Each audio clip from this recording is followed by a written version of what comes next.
Section 4 of the Casebook of Sherlock Holmes by Sir Arthur Conan Doyle.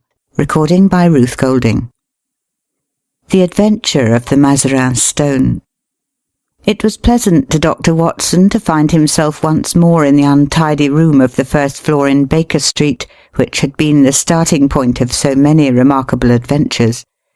He looked round him at the scientific charts upon the wall, the acid-charred bench of chemicals, the violin case leaning in the corner, the coal scuttle which contained of old the pipes and tobacco. Finally his eyes came round to the fresh and smiling face of Billy, the young but very wise and tactful page, who had helped a little to fill up the gap of loneliness and isolation which surrounded the saturnine figure of the great detective. "It all seems very unchanged, Billy. You don't change either. I hope the same can be said of him." Billy glanced with some solicitude at the closed door of the bedroom. "I think he's in bed and asleep," he said. It was 7 in the evening of a lovely summer's day, but Dr. Watson was sufficiently familiar with the irregularity of his old friend's hours to feel no surprise at the idea. "That means a case, I suppose?" "Yes, sir, he is very hard at it just now. I'm frightened for his health. He gets paler and thinner, and he eats nothing. When will you be pleased to dine, Mr. Holmes?" Mrs. Hudson asked. 7:30 the day after tomorrow," said he. "You know his way when he is keen on a case." "Yes, Billy, I know." "He's following someone. Yesterday he was out as a workman looking for a job. Today he was an old woman. Fairly took me in, he did, and I ought to know his ways by now." Billy pointed with a grin to a very baggy parasol which leaned against the sofa. "That's part of the old woman's outfit," he said. "But what is it all about, Billy?"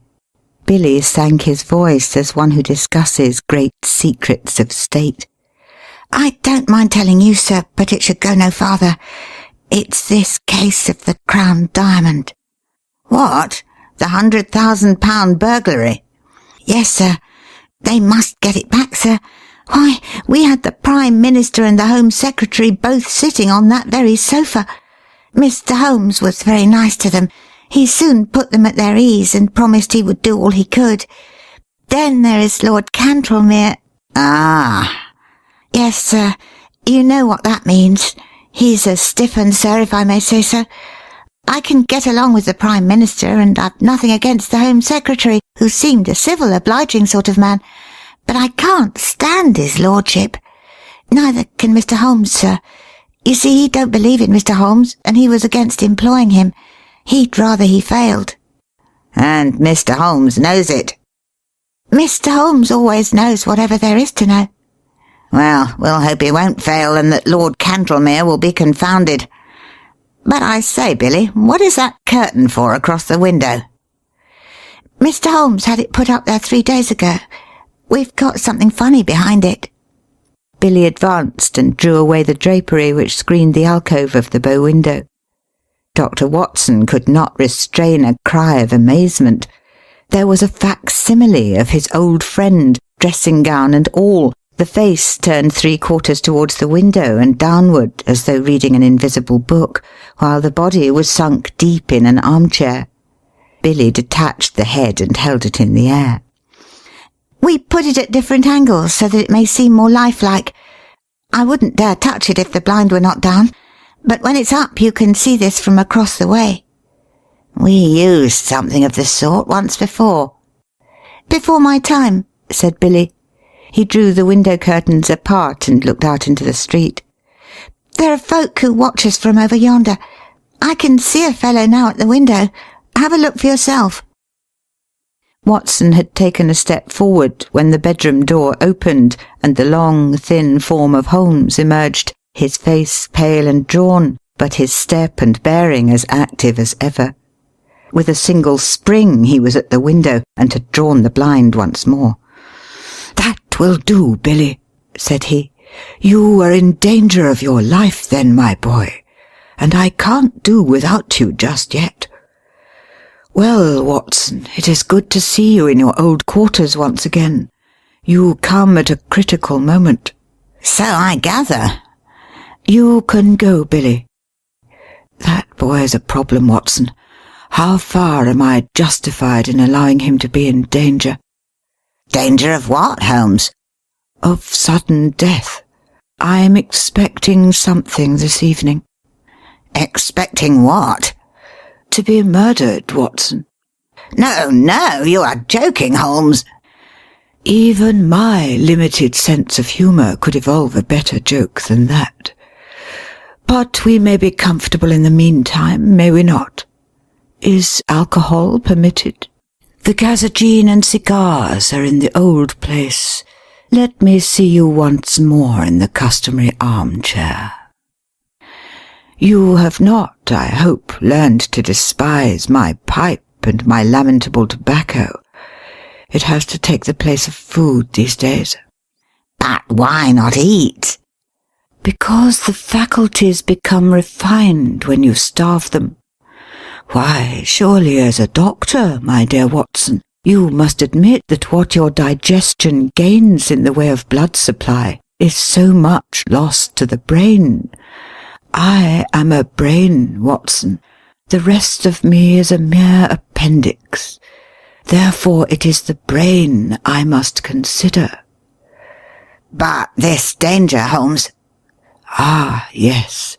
In case it should come off, it would perhaps be as well that you should burden your memory with the name and address of the murderer.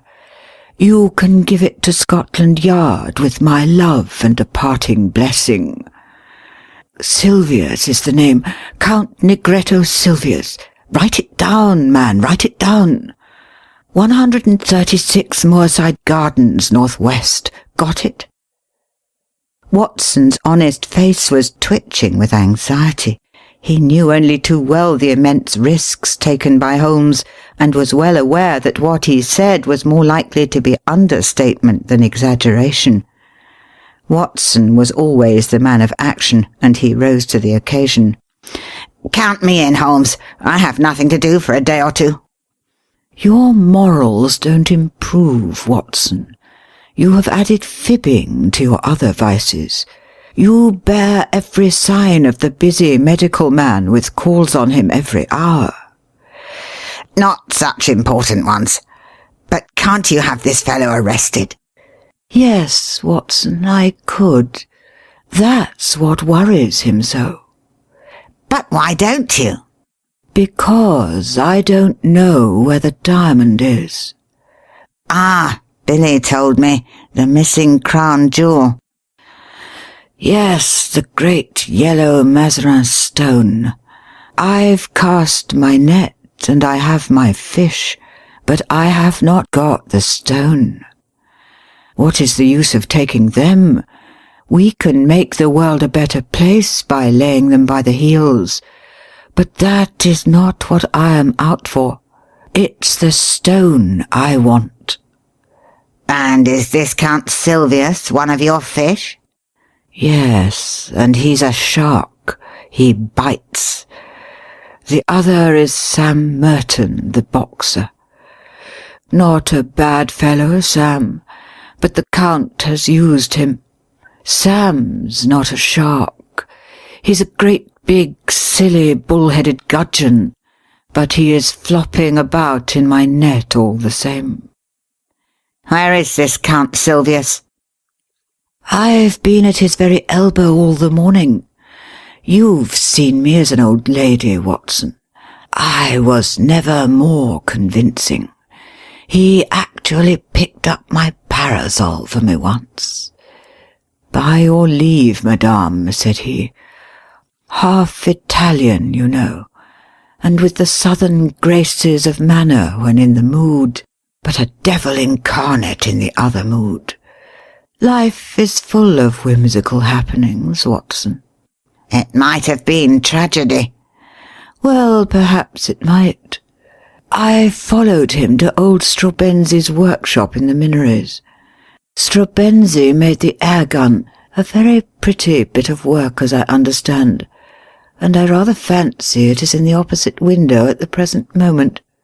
Have you seen the dummy? Of course, Billy showed it to you. Well, it may get a bullet through its beautiful head at any moment. Ah, Billy, what is it?" The boy had reappeared in the room with a card upon a tray. Holmes glanced at it with raised eyebrows and an amused smile. "The man himself. I had hardly expected this. Grasp the nettle, Watson, a man of nerve. Possibly you have heard of his reputation as a shooter of big game. It would indeed be a triumphant ending to his excellent sporting record if he added me to his bag. This is a proof that he feels my toe very close behind his heel." "Send for the police." "I probably shall, but not just yet. Would you glance carefully out of the window, Watson, and see if anyone is hanging about in the street?" Watson looked warily round the edge of the curtain. "Yes, there is one rough fellow near the door." "That will be Sam Merton, the faithful but rather fatuous Sam. Where is this gentleman, Billy?" "In the waiting room, sir." "Show him up when I ring." "Yes, sir." "If I am not in the room, show him in all the same." "Yes, sir." Watson waited until the door was closed, and then he turned earnestly to his companion. "Look here, Holmes. This is simply impossible. This is a desperate man who sticks at nothing. He may have come to murder you." "I should not be surprised." "I insist upon staying with you." "You would be horribly in the way." "In his way?" "No, my dear fellow, in my way." "Well, I can't possibly leave you."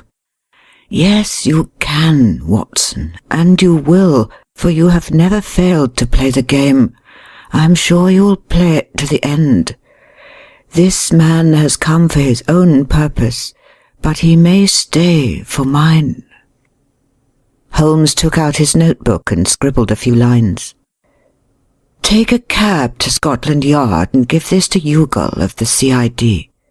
Come back with the police. The fellow's arrest will follow." "I'll do that with joy." "Before you return, I may have just time enough to find out where the stone is." He touched the bell. "I think we will go out through the bedroom. This second exit is exceedingly useful. I rather want to see my shark without his seeing me, and I have, as you will remember, my own way of doing it." It was therefore an empty room into which Billy, a minute later, ushered Count Silvius.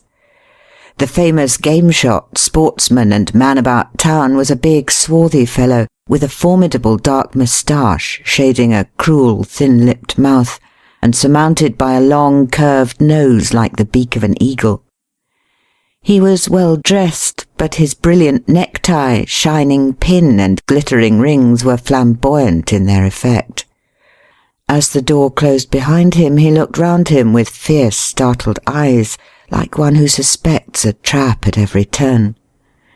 Then he gave a violent start as he saw the impassive head and the collar of the dressing-gown, which projected above the armchair in the window. At first his expression was one of pure amazement. Then the light of a horrible hope gleamed in his dark, murderous eyes. He took one more glance round to see that there were no witnesses, and then, on tiptoe, his thick stick half raised, he approached the silent figure. He was crouching for his final spring and blow when a cool, sardonic voice greeted him from the open bedroom door. "Don't break it, Count, don't break it." The assassin staggered back, amazement in his convulsed face. For an instant he half raised his loaded cane once more, as if he would turn his violence from the effigy to the original. But there was something in that steady grey eye and mocking smile which caused his hand to sink to his side. "It's a pretty little thing," said Holmes, advancing towards the image. "Tavernier, the French modeller, made it. He is as good at waxworks as your friend Straubenzzi is at air guns." "Air guns, sir? What do you mean?" "Put your hat and stick on the side table. Thank you. Pray take a seat. Would you care to put your revolver out also?" "Oh, very good, if you prefer to sit upon it. Your visit is really most opportune, for I wanted badly to have a few minutes' chat with you." The Count scowled with heavy, threatening eyebrows. "I too wish to have some words with you, Holmes. That is why I'm here. I won't deny that I intended to assault you just now." Holmes swung his leg on the edge of the table.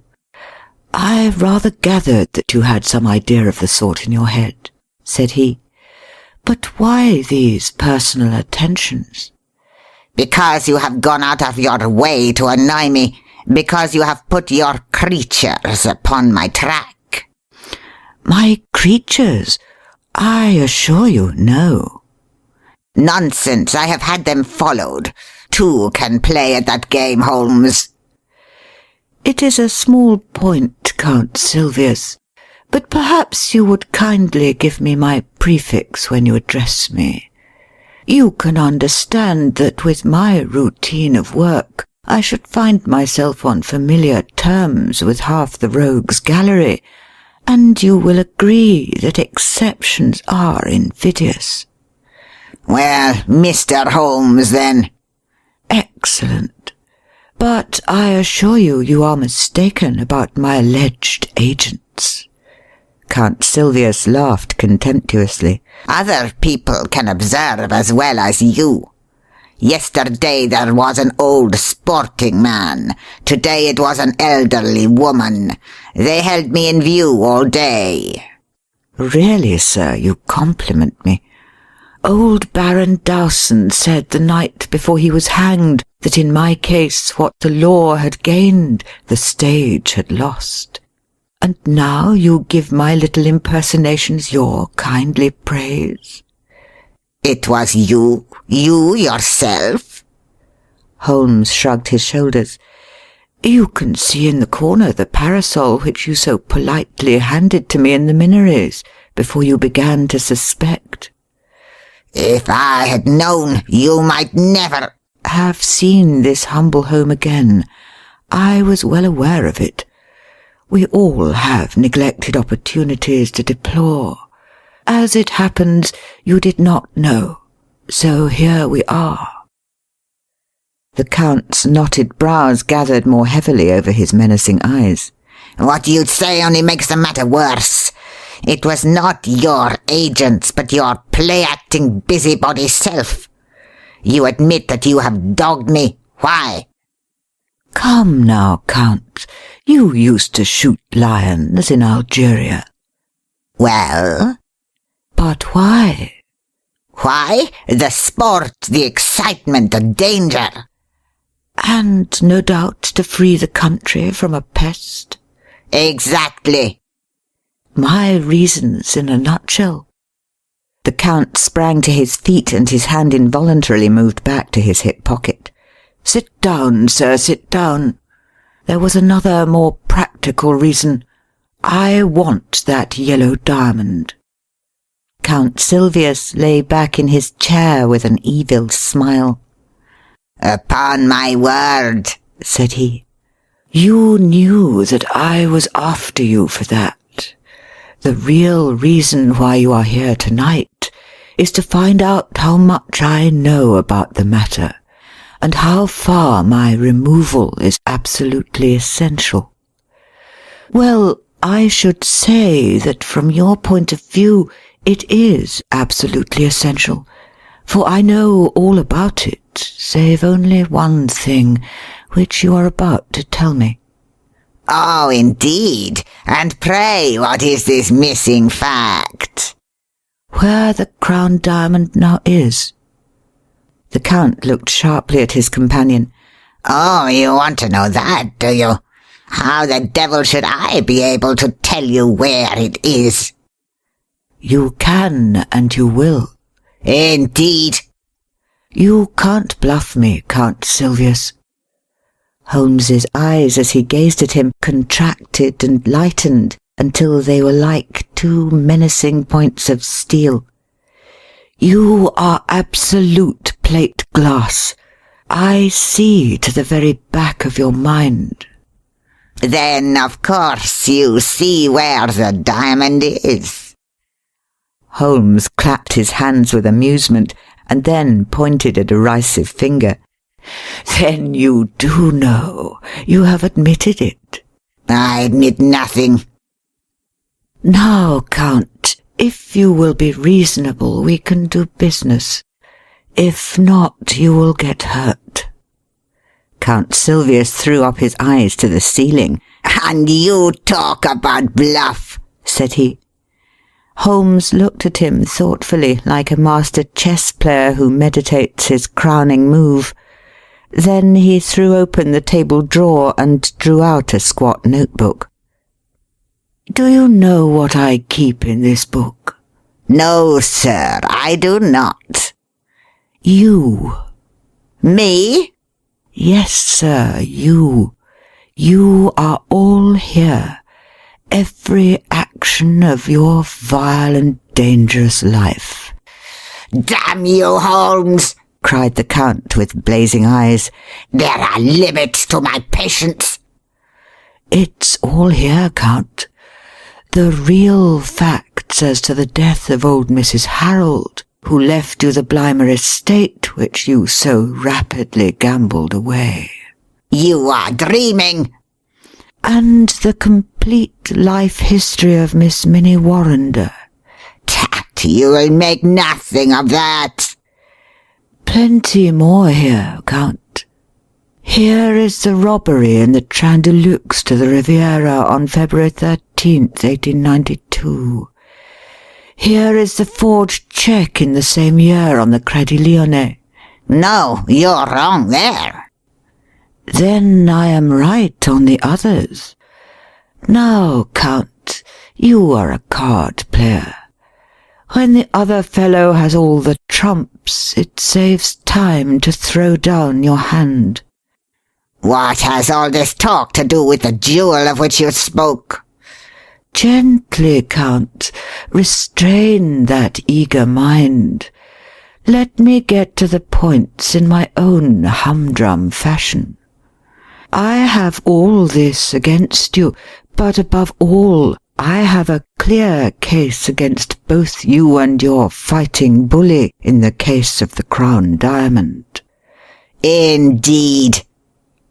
"I have the cabman who took you to Whitehall, and the cabman who brought you away. I have the commissionaire who saw you near the case. I have Ike Sanders, who refused to cut it up for you. Ike has peached, and the game is up." The veins stood out on the Count's forehead. His dark, hairy hands were clenched in a convulsion of restrained emotion. He tried to speak, but the words would not shape themselves. "That's the hand I play from," said Holmes. "I put it all upon the table, but one card is missing. It's the King of Diamonds. I don't know where the stone is." "You shall never know." "No? Now be reasonable, Count. Consider the situation. You are going to be locked up for 20 years. So is Sam Merton. What good are you going to get out of your diamond? None in the world. But if you hand it over, well, I'll compound a felony. We don't want you or Sam. We want the stone. Give that up, and so far as I'm concerned, you can go free, so long as you behave yourself in the future. If you make another slip, well, it will be the last. But this time my commission is to get the stone, not you." "But if I refuse?"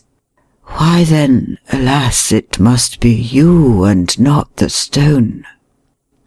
Billy had appeared in answer to a ring. I think, Count, that it would be as well to have your friend Sam at this conference. After all, his interests should be represented. Billy, you will see a large and ugly gentleman outside the front door. Ask him to come up. If he won't come, sir? No violence, Billy. Don't be rough with him. If you tell him that Count Silvius wants him, he will certainly come. What are you going to do now? Asked the Count as Billy disappeared. My friend Watson was with me just now. I told him that I had a shark and a gudgeon in my net. Now I am drawing the net, and up they come together. The Count had risen from his chair, and his hand was behind his back. Holmes held something half protruding from the pocket of his dressing gown. You won't die in your bed, Holmes. I have often had the same idea. Does it matter very much? After all, Count, your own exit is more likely to be perpendicular than horizontal.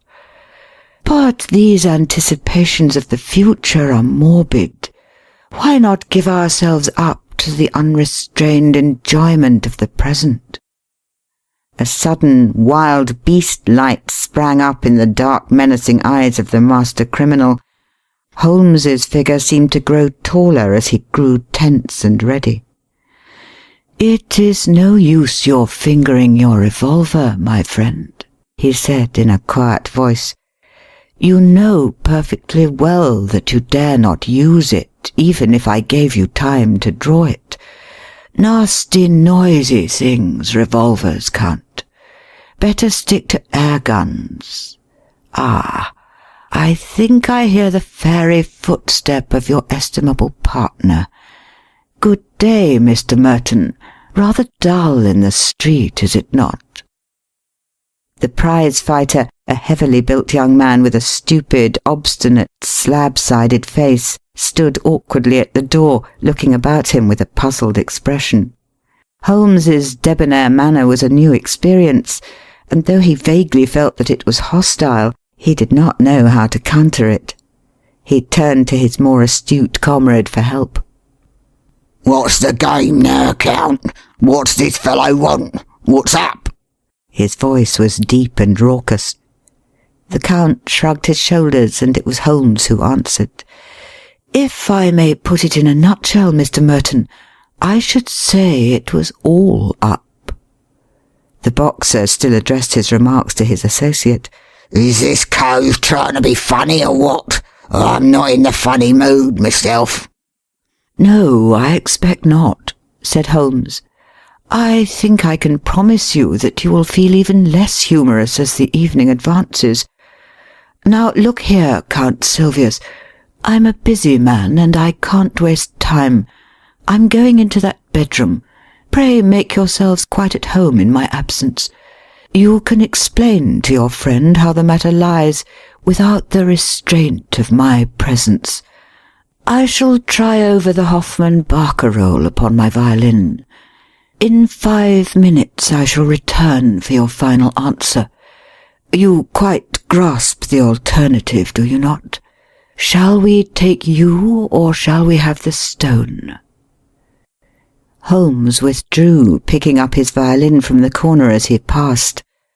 A few moments later, the long-drawn, wailing notes of that most haunting of tunes came faintly through the closed door of the bedroom. What is it, then? Asked Merton anxiously as his companion turned to him. Does he know about the stone? He knows a damned sight too much about it. I'm not sure that he doesn't know all about it. Good Lord! The boxer's sallow face turned a shade whiter. Ikey Sanders has split on us. He has he? I'll do him down a thick 'un for that if I swing for it. That won't help us much. We've got to make up our minds what to do. Half a mo, said the boxer, looking suspiciously at the bedroom door. He's a leery cove that wants watching. I suppose he's not listening. How can he be listening with that music going?" "That's right. Maybe somebody's behind the curtain. Too many curtains in this room." As he looked round, he suddenly saw for the first time the effigy in the window, and stood staring and pointing, too amazed for words. "Tut, it's only a dummy," said the Count. "A fake, is it? Well, strike me. Madame Two-Sword ain't in it. It's a living spit of him, gown and all. But them curtains can't." "Oh, confound the curtains! We are wasting our time, and there is none too much. He can lag us over this stone." "The deuce he can." "But he'll let us slip if we only tell him where the swag is." "What, give it up? Give up 100,000 quid?" "It's one or the other." Merton scratched his short-cropped pate. "He's alone in there. Let's do him in. If his light were out, we should have nothing to fear." The Count shook his head. "He is armed and ready. If we shot him, we could hardly get away in a place like this. Besides, it's likely enough that the police know whatever evidence he has got. Hello, what was that?" There was a vague sound which seemed to come from the window. Both men sprang round, but all was quiet. Save for the one strange figure seated in the chair, the room was certainly empty. "Something in the street," said Merton. "Now, look here, Governor, you've got the brains. Surely you can think of a way out of it. If slugging is no use, then it's up to you." "I fooled better men than he," the Count answered. "The stone is here in my secret pocket. I take no chances leaving it about. It can be out of England tonight and cut into 4 pieces in Amsterdam before Sunday. He knows nothing of Van Sedder." "I thought Van Sedder was going next week." "He was, but now he must get off by the next boat. One or other of us must slip round with the stone to Lime Street and tell him." "But the false bottom ain't ready." "Well, he must take it as it is and chance it. There's not a moment to lose." Again, with the sense of danger which becomes an instinct with the sportsman, he paused and looked hard at the window. Yes, it was surely from the street that the faint sound had come. "As to Holmes," he continued, "we can fool him easily enough. You see, the damned fool won't arrest us if he can get the stone. Well, we'll promise him the stone. We'll put him on the wrong track about it. And before he finds that it is the wrong track, it will be in Holland, and we out of the country." "That sounds good to me," cried Sam Merton with a grin. "You go on and tell the Dutchman to get a move on him. I'll see this sucker and fill him with a bogus confession. I'll tell him that the stone is in Liverpool. Confound that whining music, it gets on my nerves. By the time he finds it isn't in Liverpool, it will be in quarters, and we on the blue water. Come back here, out of a line with that keyhole. Here is the stone." "I wonder you dare carry it." "Where else could I have it safer? If we could take it out of Whitehall, someone else could surely take it out of my lodgings." "Let's have a look at it." Count Silvius cast a somewhat unflattering glance at his associate and disregarded the unwashed hand which was extended towards him. "What, do you think I'm going to snatch it off you? See here, mister, I'm getting a bit tired of your ways." Well, no offence, Sam. We can't afford to quarrel. Come over to the window if you want to see the beauty properly. Now, hold it to the light. Here." "Thank you." With a single spring, Holmes had leaped from the dummy's chair and had grasped the precious jewel. He held it now in one hand, while his other pointed a revolver at the Count's head. The two villains staggered back in utter amazement. Before they had recovered, Holmes had pressed the electric bell. "No violence, gentlemen, no violence, I beg of you. Consider the furniture. It must be very clear to you that your position is an impossible one. The police are waiting below." The Count's bewilderment overmastered his rage and fear. "But how the deuce—" he gasped. "Your surprise is very natural. You are not aware that a second door from my bedroom leads behind that curtain. I fancied that you must have heard me when I displaced the figure, but luck was on my side. It gave me a chance of listening to your racy conversation, which would have been painfully constrained had you been aware of my presence." The Count gave a gesture of resignation. "We give you best, Holmes. I believe you are the devil himself." "Not far from him, at any rate," Holmes answered with a polite smile. Sam Merton's slow intellect had only gradually appreciated the situation.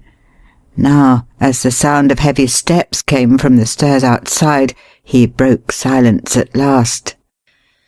"A fair cop," said he. "But I say, what about that blooming fiddle? I hear it yet." "Tut, tut," Holmes answered. "You are perfectly right. Let it play. These modern gramophones are a remarkable invention." There was an inrush of police, the handcuffs clicked, and the criminals were led to the waiting cab. Watson lingered with Holmes, congratulating him upon this fresh leaf added to his laurels. Once more their conversation was interrupted by the imperturbable Billy with his card tray. "Lord Cantlemere, sir." "Show him up, Billy.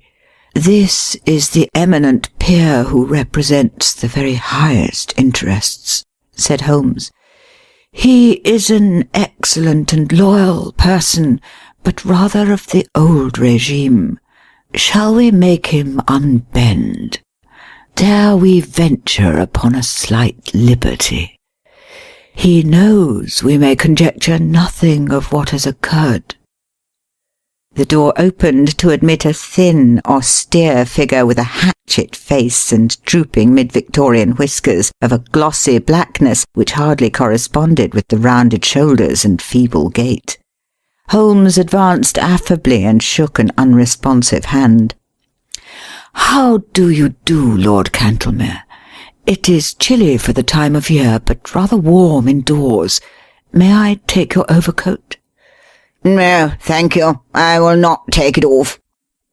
Holmes laid his hand insistently upon the sleeve. "Pray allow me. My friend Dr. Watson would assure you that these changes of temperature are most insidious." His lordship shook himself free with some impatience.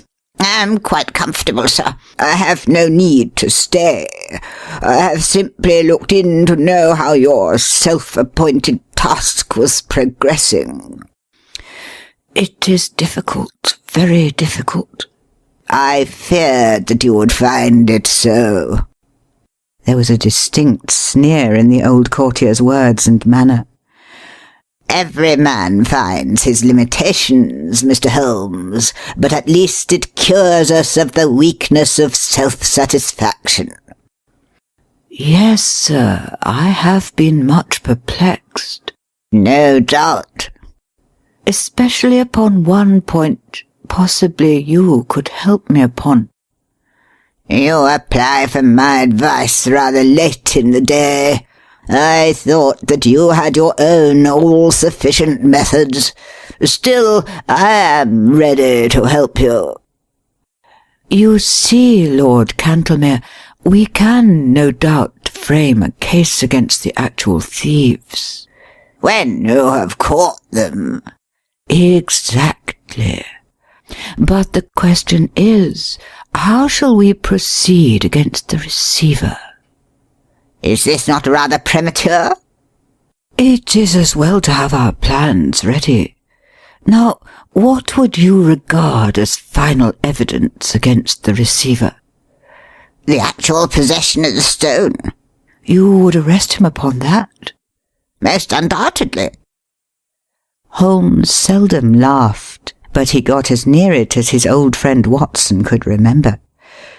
In that case, my dear sir, I shall be under the painful necessity of advising your arrest. Lord Cantlemere was very angry. Some of the ancient fires flickered up into his sallow cheeks. You take a great liberty, Mr. Holmes. In 50 years of official life, I cannot recall such a case. I am a busy man, sir, engaged upon important affairs, and I have no time or taste for foolish jokes. I may tell you frankly, sir, that I have never been a believer in your powers, and that I have always been of the opinion that the matter was far safer in the hands of the regular police force. Your conduct confirms all my conclusions. I have the honour, sir, to wish you good evening." Holmes had swiftly changed his position and was between the peer and the door. "One moment, sir," said he. "To actually go off with the Mazarin Stone would be a more serious offence than to be found in temporary possession of it." "Sir, this is intolerable. Let me pass." "Put your hand in the right-hand pocket of your overcoat." "What do you mean, sir?" "Come, come. Do what I ask." An instant later, the amazed peer was standing, blinking and stammering, with the great yellow stone on his shaking palm. What? How is this, Mr. Holmes?" "Too bad, Lord Cantlemere, too bad," cried Holmes. "My old friend here will tell you that I have an impish habit of practical joking. Also that I can never resist a dramatic situation. I took the liberty, the very great liberty, I admit, of putting the stone into your pocket at the beginning of our interview." The old peer stared from the stone to the smiling face before him. "Sir, I am bewildered. But yes, it is indeed the Mazarin Stone. We are greatly your debtors, Mr. Holmes. Your sense of humour may, as you admit, be somewhat perverted, and its exhibition remarkably untimely. But at least I withdraw any reflection I have made upon your amazing professional powers. But how?" "The case is but half finished. The details can wait. No doubt, Lord Cantlemere, your pleasure in telling of this successful result in the exalted circle to which you return will be some small atonement for my practical joke. Billy, you will show his lordship out, and tell Mrs. Hudson that I should be glad if she would send up dinner for 2 as soon as possible." End of The Adventure of the Mazarin Stone